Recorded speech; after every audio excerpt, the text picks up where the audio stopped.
మత్తయి సువార్త 11వ అధ్యాయం. యేసు తన 12 మంది శిష్యులకు ఆజ్ఞాపించుట చాలించిన తరువాత వారి పట్టణములలో బోధించుటకును ప్రకటించుటకును అక్కడ నుండి వెళ్ళిపోయెను. క్రీస్తు చేయుచున్న కార్యములను గూర్చి యోహాను చెరసాలలో విని, రాబోవాడవు నీవేనా?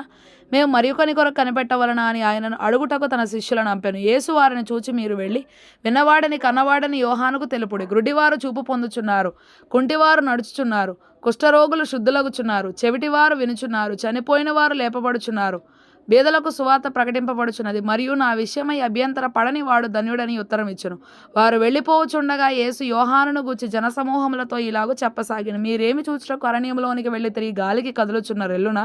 మరి ఏమి చూడ వెళ్ళి తిరిగి సన్నపు బట్టలు ధరించుకున్న మనుషునా? ఇదిగో సన్నపు బట్టలు ధరించుకుని వారు రాజగృహములలో నుందురు గదా.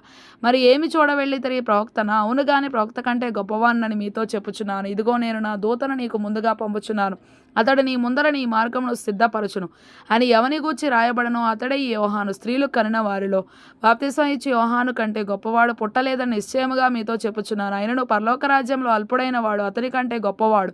బాప్తిసం ఇచ్చి యోహాను దినములు మొదలుకొని ఇప్పటి వరకు పరలోక రాజ్యం బలాత్కారముగా పట్టబడుచున్నది, బలాత్కారులు దానిని ఆక్రమించుకొనుచున్నారు. యోహాను కాలం వరకు ప్రవక్తలందరూ ప్రవచించుచు వచ్చిరి, ధర్మశాస్త్రము సహా ప్రవచించుచు నుండెను. ఈ సంగతిని అంగీకరించుటకు మీకు మనస్సుంటే రాబోవు ఏలీయా ఇతడే. వినుటకు చెవులు గలవాడు వినుగాక. ఈ తరము వారిని దేనితో పోల్చుదును?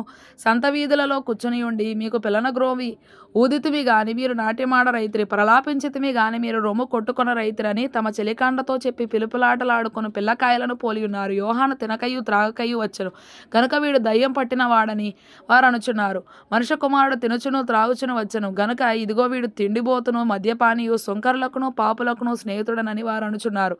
అయినను జ్ఞానము జ్ఞానమని దాని క్రియలను బట్టి అనేక ప్రాచీన ప్రతులలో దాని పిల్లలను బట్టి అని పాడాంతరము తీర్పు పొందునరెను. పిమ్మట ఏ ఏ పట్టణములలో ఆయన విస్తారమైన అద్భుతములు చేసిన ఆ పట్టణముల వారు మారుమనసు పొందకపోవటం వలన ఆయన వారిని ఇట్లు గద్దింపసాగాను.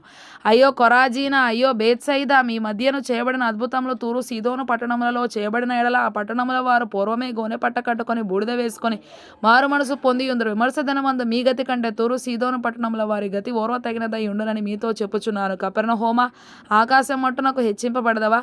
నీవు పాతాళం వరకు దిగిపోయేదవు. నీలో చేయబడిన అద్భుతంలో సుధమలో చేయబడిన ఎడల అది నేటి వరకు నిలిచి ఉండును. విమర్శ దినమందు నీ గతి కంటే సుధమ దేశపు వారి గతి ఓర్వ తగినదై ఉండునని మీతో చెప్పుచున్నానెను.